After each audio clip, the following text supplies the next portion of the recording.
जय भीम। हम आज गोरखपुर में हैं और गोरखपुर में घूमने तो आना नहीं हुआ है। घूम यहाँ एक घटना हुई है तो उसमें हम लोग आए थे अभी। तो एक घटना में आए, उसके बाद एक घटना और जानकारी में थी, फिर उसमें भी शामिल हुए या कि उसकी भी जानकारी हो जाए। तो पहली घटना जो है वो गांव पड़ता है उनोली दुबोली एक गांव पड़ता है, थाना गोला, जिला गोरखपुर। और आपने सब लोगों ने सुना होगा एक लाइव आज के दिन का। उस लाइव में क्या था कि हम लोगों ने प्रयास किया था, एक पीड़ित बहन जो है उसकी सुनवाई, उसकी बात आप तक पहुंचाने का प्रयास जो है हमने किया था उस लाइव में, कि वो बहन अपनी पीड़ा जो है आपसे रखना चाहती थी, जो उसको परेशानियां हैं। और उसने शायद मेरे हिसाब से आप लोगों से बात भी की है। तो जहाँ तक है कि आपने उसकी बात को भी हमारे भी फेसबुक पेज पे सुना होगा। लेकिन अभी मेरे लाइव आने का उद्देश्य कुछ और है। उसके बाद एक और घटना हुई, वो FIR कॉपी मंगाओ। उसके बाद एक और घटना में हम लोग गए थे। मैं दोनों घटनाओं में बात करूँगा। ये गोरखपुर, उत्तर प्रदेश के मुख्यमंत्री, ये उनका गृह जनपद है। और योगी मॉडल आज हमने यहाँ देखा। योगी मॉडल में दलित कहाँ है और दलितों की क्या स्थिति है योगी मॉडल में, ये आज हमने देखा। तो यहाँ पहली घटना में अनीस कन्नौजिया, जो शेड्यूल कास्ट से आते हैं, दलित समाज से आते हैं, उनकी हत्या की गई। और हत्या का जो कारण था वो बिल्कुल यही एक स्पष्ट उसका कारण था हत्या का, कि उन्होंने एक ब्राह्मण समाज की लड़की से, जिनका नाम दीप्ति मिश्रा, उनसे शादी की थी। वो दीप्ति से मेरी मुलाकात हुई। दीप्ति का वीडियो मैंने आपको सुनवाया था। 6 महीने से दीप्ति प्रयास कर रही थी कि उनको पुलिस प्रोटेक्शन मिल जाए। उन्होंने इसके लिए एप्लीकेशन भी की तमाम तरह के अधिकारी कर्मचारियों से, ADG जो यहाँ के ADG हैं और जो यहाँ के SSP हैं, सब लोगों से उन्होंने बात की। उनको चिंता थी कि उनके पति की हत्या हो सकती है। लेकिन यहाँ मानव मूल्य की कितनी कीमत है, और वो भी स्पेशली अगर दलित हो। कि अनीस को सरेआम जो है उसकी वो तलवारों से, चाकुओं से उसकी हत्या कर दी गई। अब हत्या में बहुत सारे ऑफेंस हैं, 302, 375, 120, SC ST सब लगे हुए हैं। और ये 25 तारीख की घटना है। मुख्यतः 19 लोगों के खिलाफ मुकदमा है। 14, 17 और 4 जो हैं अज्ञात। 21 लोग हैं टोटल। 21 लोगों में से 10 लोग अरेस्ट हुए हैं, जिनमें से 6 लोगों ने सरेंडर किया। और सरेंडर तो बिना साठ गांठ के नहीं होता है। लेकिन एक सवाल सबसे बड़ा ये है कि पूरे देश में इस पर चर्चा नहीं हो रही है। आज भी जातिवाद और ऑनर किलिंग और जाति का घमंड, और कहते हैं कि समरसता, समानता, भाईचारा बन रहा है। फिर वहाँ क्या महिलाओं का अधिकार नहीं है? उस महिला ने अपनी मर्जी से, उस बहन ने अपना वर चुना। और ऐसा भी नहीं कि दलित समाज का वो बेटा ऐसा हो कि भाई वो गरीब हो, या शराबी हो, नशेड़ी हो, या कोई मतलब किसान का बेटा हो। एक सरकारी कर्मचारी, और वो अपना जीवन सही तरह यापन कर रहे थे। उन्होंने प्रशासन मांग के नहीं मिला। लेकिन इस पूरे सिस्टम में, ये पूरा सिस्टम जो है इस बात की पोल खोलता है कि उसमें सफ़ेद पोशों का हाथ है। और कई सारे नेताओं ने, पुलिस प्रशासन और तमाम तरह के षड्यंत्र करके उस साथी की, जो एक अच्छा साथी था और चिंतक था समाज का। मैं जब वहाँ गया तो वहाँ के लोगों ने बताया कि हर व्यक्ति की मदद वो करते थे, चाहे वो किसी जाति तरफ से। अगर पता लग जाए कि भाई वो दलित समाज से, तो स्पेशली थोड़ा सा ज़्यादा उसका झुकाव होता था, क्योंकि वो समझते थे कि दलित समाज के लोग किस तरह नौकरी प्राप्त करते हैं, क्या क्या समस्या आती हैं। तो वो अपने स्तर से इन पर काम करते थे। आज वो हमारे बीच नहीं। लेकिन आज़ाद भारत में 21वीं सदी चल रही है। भारत में संविधान आए हुए लगभग जो है 71वां साल चल रहा है। सब लोगों को अधिकार हैं, संवैधानिक और फंडामेंटल। सारे अधिकार के बावजूद इतने लोग बाहर हैं। हत्या के बाद हत्या करने वाले और उनके सहयोगी बाहर हैं। वो लोग पीड़ित परिवार को धमकी दे रहे हैं। उसके चाचा को को भी चाकू लगा था। उनको डर है, उनकी जान का खतरा है। पहले जब ये घटना शुरू हुई तो पीड़ित जो है वो पीड़ित परिवार, उनमें से जो अनीस की भाभी थी उनको पुलिस उठा ले गई थी। एक दरोगा जी थे विनय मिश्रा नाम के, उन्होंने उनको थाने में बंद रखा और बेल्ट से पीटा। अब बेसिकली उनको क्या है, अपने उनको कोशिश करनी है कि भाई उनके जो है, उनके जो रिश्तेदार या उनके जानकार लोग जिनके लड़ाई को, जिनके आदेश पे वो सब चीजें कर रहे हैं, तो वो उनको वो न्याय दिला सके, तो उनकी जो बात है उस पर कार्रवाई कर सके। तो उन्होंने इसलिए पीट दिया होगा। अब दलित समाज की महिलाएं पीट दीजिए, क्या फर्क पड़ता है, कोई कहने सुनने वाला तो नहीं है। लेकिन अब उस परिवार को अभी भी अपने जान का खतरा है। परिवार की मांग है कि परिवार की सुरक्षा सुनिश्चित किया। मैंने अधिकारियों से बात की, संभवतः हो जाएगी। और मैं चाहता हूं कि पहले हो जाए, इससे पहले किसी और की हत्या उससे पहले हो जाए, क्योंकि अपराधियों का इतिहास हमने उत्तर प्रदेश में देखा है कि एक घटना को के जो आरोपी होते हैं वो अपनी जान बचाने के लिए वो जो उसके मुख्य गवाह होते हैं या उससे जुड़े हुए लोग होते हैं उनकी हत्या कर देते हैं कि कोई पैरवी करने वाला न बचे। बाकी सुप्रीम कोर्ट, हाई कोर्ट तो संज्ञान लेने वाला नहीं है। दलितों को ज़्यादा परेशान होने की जरूरत नहीं, वो तो तब लेता है जब बहुत बड़ा बवाल हो जाता है। तो क्या हुआ है कि एक दलित की हत्या हुई, उसको जानवर की तरह काटा, क्या हुआ है इसमें इतना सोचने की जरूरत नहीं। लेकिन हाँ, सोचने को सवाल नौजवानों के लिए तो है, जो नौजवान स्वाभिमानी नौजवान है उनके लिए सोच। दूसरा है वो आर्थिक सहयोग उस परिवार का होना चाहिए। समाज की भी मांग है 1 करोड़ रुपए का मुआवजा, एक परिवार को, सदस्य को नौकरी, क्योंकि उस परिवार में अनीस ही एक पहले व्यक्ति थे जिनको सरकारी नौकरी प्राप्त हुई थी। और तीसरा उनकी मांग है कि जो बाकी अपराधी हैं, आरोपी हैं, उनकी गिरफ्तारी हो और उनकी पत्नी की सुरक्षा व्यवस्था जो है वो सुनिश्चित किया जाए, उनके चाचा की भी, उनको सशस्त्र लाइसेंस जो है दिया जाए। ये तो पहली घटना हुई, क्योंकि मेन स्ट्रीम मीडिया पे इस पर कोई चर्चा नहीं, इसलिए मैं अपने मीडिया से आप लोगों तक पहुंचा रहा हूं। देश में रहने वाले, दुनिया में रहने वाले लोगों को पता लगना चाहिए। एक और दूसरी घटना, ये घटना है 1 तारीख की, और इस बच्ची का नाम है प्रियंका। प्रियंका की परिवार के लोगों ने बताया उनको शक है कि प्रियंका की हत्या हुई है। और प्रियंका के घर भी मैं गया। प्रियंका के घर जब मैं गया तो परिवार के लोगों ने मुझे बताया कि वो दहशत में, वो बच्ची ने 1 दिन पहले कुकिंग कंपटीशन में टॉप किया था, फर्स्ट आई थी, खुश थी, एग्जाम देने गई, खुशी एग्जाम देने गई, भैया उसका छोड़ने के लिए गया और पूरा पेपर उसने दिया। अचानक से पुलिस उनके घर जाकर बताती कि बच्चे ने सुसाइड कर दिया। अब जब मैं परिवार से मिला तो परिवार ने क्या किया, ये आपको जानना चाहिए। परिवार ने बताया कि भाई बच्ची के दोनों पैर लटके हुए थे जमीन से, उसकी सर पे चोट थी, उसकी चप्पलें दूर पड़ी हुई थी, उसके कपड़े ठीक नहीं थे। परिवार को शक है कि उसकी हत्या की गई है। हत्या करके अर्धमर्त अवस्था में उसको लटका गया, बाद में इसी वजह से उसकी जान चली गई। वो जो लटकने का तरीका था वो भी संदिग्ध था, पुलिस को जांच करनी चाहिए। लेकिन अभी हो क्या रहा है कि जो लोग उस मामले में न्याय के लिए आवाज उठा रहे हैं, पुलिस क्या कर रही है, उन पर कार्रवाई करे। कुछ छात्र नेता है, कोई मतलब सोशल एक्टिविस्ट है, पुलिस उनको चिन्हित कर रही है, चिन्हित करके उन पर मुकदमे लगाने की तैयारी करी। कुछ पे लगा भी दिए, वो लोग डरे सहमे घूम रहे हैं और कुछ लोगों को पुलिस धमका रही है। देखिए, ये 1947 से पहले वाला भारत नहीं है, आजाद भारत है। और यहाँ भीम आर्मी भी है, आजाद समाज पार्टी भी है, और यहाँ चंद्रशेखर आजाद भी है। ये आजाद भारत है, 1947 से पहले वाला गुलाम भारत नहीं है, जहां हमें अधिकार नहीं थे। आज संविधान में पूर्ण अधिकार है। गुंडागर्दी नहीं करनी चाहिए, पुलिस का काम है, पुलिस को तो अपने मन से न्याय देना चाहिए। लेकिन पुलिस जो कर रही है ये अच्छा नहीं है। तो हम क्या करेंगे ये तो हम बता देंगे। लेकिन एक और जो बहुत जरूरी बात, ये दोनों मामले मैंने बता दिए, दोनों मामले मुख्यमंत्री के गृह जनपद के।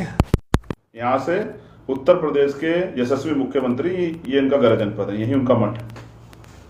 अब सवाल ये कि जो यहां हो रहा है, मैं इसको योगी मॉडल मानूं, ये जो पूरे उत्तर प्रदेश में हो रहा है, जो हाथरस में हुआ, जो उन्नाव में हुआ, जो सहारनपुर में हुआ, जो मुजफ्फरनगर में हुआ, जो मेरठ में हुआ, जो और कहीं हुआ, मैं उसको योगी मॉडल मानूं, या ये 2 घटनाएं मैं आगे पता की इनको योगी मॉडल मानूं? तो मेरे हिसाब से ये योगी मॉडल है, जहां अन्याय होता है, अत्याचार होता है, हत्याएं होती हैं, पशु की तरह काट दिया जाता है दलित को, और सब उसका अंधेरी रात में जला दिया था। मैंने आपको बताया अभी, मुख्यमंत्री ने जो वादे किए थे ना कि एक सरकारी नौकरी हाथरस पीड़िता के परिवार को, एक घर, अभी तक नहीं मिला है, 1 साल हो गया। तो दलितों के खाते में आया क्या, दलितों के हिस्से में आया क्या?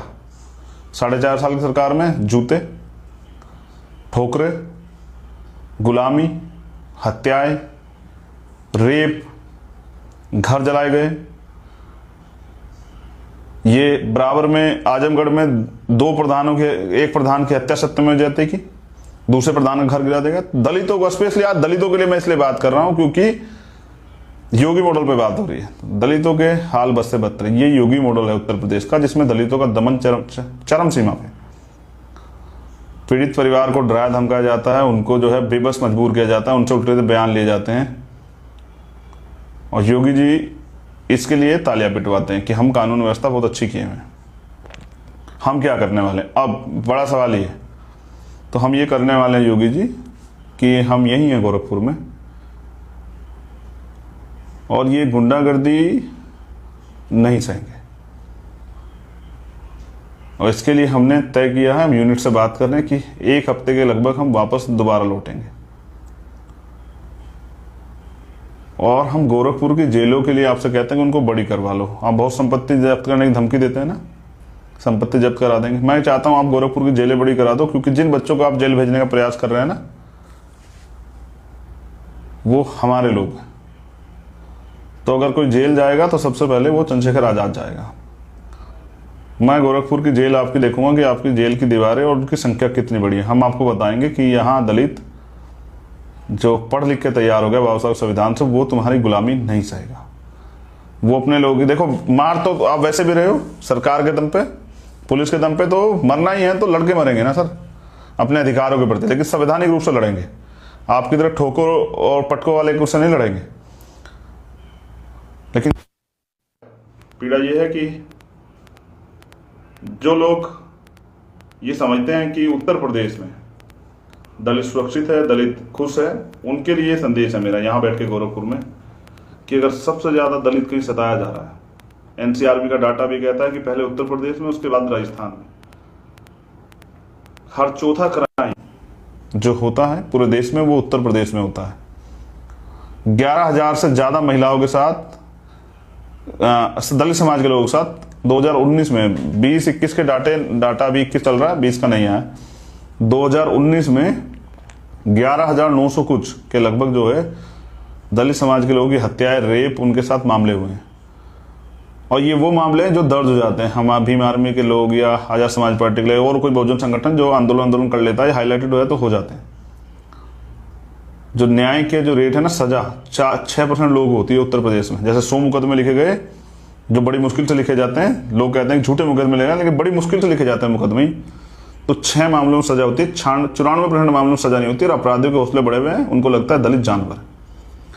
अब मैं ये आज एक संदेश भी छोड़ देता हूं दलित समाज के नौजवान पे, और जो दलित समाज के बुद्धिजीवी इसको सुनेंगे। कैसे नेता चाहते हैं आप लोग?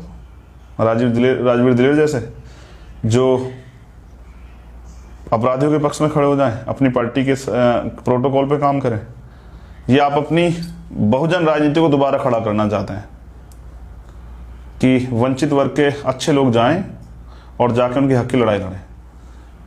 131 सदन में SC/ST के MP हैं, कितने उनमें से बोलते हैं हक अधिकार? आप देखिए आपका राजनीतिक हैसियत क्या है उत्तर प्रदेश और देश में। एक व्यक्ति सदन में आपके लिए पूर्ण 100% शुद्धता से नहीं बोल सकता आपके मुद्दों पे। वो जो बोलेगा जो पार्टी गाइडलाइन होगी। मैं देश के नौजवान से पूछना चाहता हूं कि क्या सारी ताकत दूसरे लोगों में ही है नेता बनने की, आगे बढ़ने की, विधायक बनाने की, MP बनाने की? और क्या हम लोग इतने आज तक तैयार नहीं हुए हैं कि सही गलत का आकलन कर लें? क्या आज का दलित भी वो गुलामी की जिंदगी जीते जीते मरना चाहता है? क्या उसको नहीं लगता कि अब दलित को खड़ा होना अब बहुत हो गया? क्या राजनीतिक दल सिर्फ वोट लेने के लिए है कि 5 साल हुए, चुनाव का समय आया, मैं आ गया कि साहब मुझे वोट दे देना, मैं आपकी पार्टी? वो जो उस एक दिन से अलग जो दलित समाज के लोग सहते हैं, कहीं मूर्ति रखने पे 39 लोगों को आजमगढ़ में पीटा जाता है जानवर की तरह। कितनी घटनाएं। अब ये घटनाएं शेयर हुई कि एक बच्ची का यूपी में 2 बार रेप हुआ और लोगों ने उसको नाम दिया बिन बिहाई मां। उसकी क्या गलती? और जिस सरकार में दलितों का ये हाल, उस निकम्मी सरकार को बदलने के लिए क्या कर रहे हैं? मेरा प्रयास ये रहेगा कि मैं ज्यादा से ज्यादा समय यूपी इलेक्शन से पहले यूपी में ही रह के लोगों को तैयार करूं और आपकी ताकत बनाऊं। जिनके भरोसे आप लड़ रहे हैं ना, वो तो अपने भरोसे भी नहीं है। लेकिन सच ये है कि लोगों को दलित समाज से सिर्फ वोटों की वो होती है उम्मीद, वो सिर्फ वोट चाहते हैं। लेकिन किसी दलित की हत्या होती है और किसी दलित बेटी के साथ रेप होता है या किसी दलित का घर चला दिया जाता है या किसी दलित को जो जातिगत भेद उसके नाम पे उसकी हत्या की जाती है, बकरे की तरह काट दिया। मुझसे कहा उन्होंने कि बकरे की तरह काट दिया हमारा खून। मेरे भी आंसू छलक गए थे। वो लोग उन्होंने कहा मुझसे, उस परिवार ने नहीं, इसके कि मेरी आंखों के सामने बकरे की तरह काट दिया हमारे बेटे को। हमने तैयार किया था उसे, अपना दूध पिला के, अपने खून से सींचा था हमने अपने बच्चे को। तकलीफ हुई, आपको भी होनी चाहिए। किसी को होना हो, उस समाज को तो होनी चाहिए जिस समाज से वो था। इस दलित समाज को तो होनी चाहिए। तकलीफ हुई जब प्रियंका के परिवार के लोग मेरे पैरों में पड़ के रो रहे थे। मैं उनको पैरों से हटा रहा था कि नहीं माँ ऐसा मत कीजिए। उस बहन को भी वो मेरा के हाथ जोड़, तकलीफ हुई। कितनी तकलीफ। और अब कब साथ खड़े होते हैं? जब बाबा साहब चले जाते हैं फिर कहते हैं 10 साल अगर और जी जाते हैं तो पता नहीं क्या कर देते। काशीराम साहब जब संघर्ष करते चले जाते हैं तब जीते जी आकलन क्यों नहीं करते हैं? क्या आज भीम आर्मी आजाद समाज पार्टी के लोग गांव-गांव जाके काम नहीं कर रहे हैं? पुलिस से पहले भीम आर्मी के लोग नहीं जाते हैं क्या? कोई ऐसा एक मामला जिसमें भीम आर्मी के लोग नहीं खड़े होते हैं? चलिए, फैसला तो आपका है, लेकिन ये गोरखपुर है। हमने यहां से शिकायत की है, संकल्प लिया है। कोशिश करेंगे कि अपने पूरे 100% समय को देके उस शिकायत को खुद से तो दूर करें। कि पहले हमने 2001 चर्चा हुई थी गुजरात मॉडल की, अब योगी मॉडल। इस सत्ता को तो पलट देंगे इस बार। लेकिन आपके भरोसे तो पलटेंगे तो आप घर पड़ के पलट देंगे क्या? अपने क्षेत्रों में आपको निकलना पड़ेगा, संघर्ष करना पड़ेगा। मुझे तकलीफ है आज की इन 2 घटनाओं की, लेकिन मुझे हर उस घटना की तकलीफ होती है जो पूरे देश में होती है, किसी की सरकार हो। जैसे दिल्ली में जो हुआ 9 साल की बच्ची के साथ, आपने देखा कितनी बहनों की और बहनों की लाशें आप उठवाएंगे, जिसे आप रोक सकते हैं। जिनकी सत्ता होती है उनकी बहन बेटियों पर अत्याचार नहीं होते हैं, उनकी हत्याएं नहीं होती हैं, उनके घर नहीं जलाए जाते, उनके घर तोड़े नहीं जाते, उनके घर में बुलडोजर नहीं चलता है, उनको घर से नहीं निकाला जाता, उनका बहिष्कार नहीं होता है, वो मोहताज नहीं होते हैं। और ये आप बना सकते हैं, फिर क्यों नहीं बनाना चाहते? शिकायत कुछ अपने आप से भी तो कीजिए। कब तक रहेंगे? बाबा साहब ये कहते थे, बाबा साहब वो कहते थे, बाबा साहब चाहते थे। आप क्या चाहते हैं? ऐसे भिखारी की तरह हाथ फैला के ऐसे ही रहना चाहते हैं? जब बाबा साहब तरीका दे गए हैं कि आप इस देश के शासक बन सकते हैं, आप अपना विधायक, MP, मुख्यमंत्री, प्रधानमंत्री बना सकते हैं, तो फिर कब तक बकरे की तरह जो है हलाल होते रहेंगे? कब तक बहन बेटियों की चिताओं पे, उनके शव पे आंसू बहाते रहेंगे? मैं युवा नौजवानों से तो पूछना चाहता हूं, क्या तुम्हारा दिल छलनी नहीं होता ये तकलीफें सुन के? मैं तकलीफ में हूं और मैं मानता हूं ऐसे लाखों लोग तैयार हो चुके हैं जो तकलीफ में हैं। लेकिन इस तकलीफ से मुक्ति का एक ही रास्ता है, क्या तो सहने की आदत डाल लीजिए या फिर लड़िए। संवैधानिक तरीके से लोगों को तैयार कीजिए और अपना राज स्थापित कीजिए। अपना टाइम आएगा और मैं ये मानता हूं कि दलितों का टाइम तो आ गया है। और दलित अगर तैयार हो जाए तो अपने साथ पिछड़े वर्ग के लोगों को, जिनके साथ अन्य अत्याचार हो रहा है, जो उनकी जनगणना भी नहीं हो रही, और फिर माइनॉरिटी के लोगों को, मुस्लिम, सिख, बौद्ध, जैन, पारसी, सबको लेके बहुजन एकता बनाएं और अपना राज स्थापित करें। और इस गुलामी की जिंदगी से, बेबसी की जिंदगी से मुक्ति लें। ये आप इंतजार कर रहे हैं कि कब आपके घर आएगी, कब आपकी, क्या आपकी, सब आपकी है। ये समाज आपका है, ये देश आपका है, सब आपका है, बस आप समझ नहीं रहे। जय भीम। मुझे विश्वास है कि आज का युवा, जैसे मैंने कहा था, मेरी बात झूठी नहीं हो सकती है। एक सच्चे आदमी की बात झूठी नहीं हो सकती है कि आज का युवा भूखा तो रह सकता, लेकिन अपमानित होकर नहीं रह सकता। वो करवट बदलेगा और वो इतिहास को पलट देगा और वो साबित कर देगा कि इस मुल्क में हम किराएदार नहीं, हम रैंप पे नहीं, हम कमजोर नहीं, हम बकरे नहीं। तो अपनी राजनीति यही है और यही सीखा है कि जब अन्याय अत्याचार हो तो चुप मत रहो, लेकिन समाज तो चुप है। चुप ना होता तो जिनकी इतनी आबादी है उनके साथ ये नहीं होता। मेरी शिकायतें जायज, मेरा दर्द भी जायज है, मेरी उम्मीदें आपसे वो भी जायज है। बहुत मेहनत की हम लोगों ने, आपके पास मौका आ गया है 2022 का। पदाधिकारी कार्यकर्ता साथियों से कहा एकजुट होकर निकलिए और जोड़िए समाज को और बताइए जाके असलियत और बनाइए ताकत। सत्ता की चाबी आपके हाथ में होगी, जिसको बनानी होगी वो आपके साथ मिलकर बनाएगा। और जब आपके हाथ में चाबी होगी तो फिर मैं देखूंगा किसी दलित पे, किसी मुस्लिम पे, किसी पिछड़े पे, किसी गरीब पे, किसी भी समाज, किसी बहन पे, किसी आदिवासी पे कौन अत्याचार करता है। उस चाबी से आप सारे रास्ते खोल सकते हैं। रोजगार, महंगाई, सब पे काम कर, किसानों के लिए सब कर सकते हैं, पढ़ाई, सब सारे रास्ते, बस आप करना नहीं चाहते हैं। जय भीम, जय भारत, जय संविधान, जय भीम आर्मी, जय आजाद समाज पार्टी।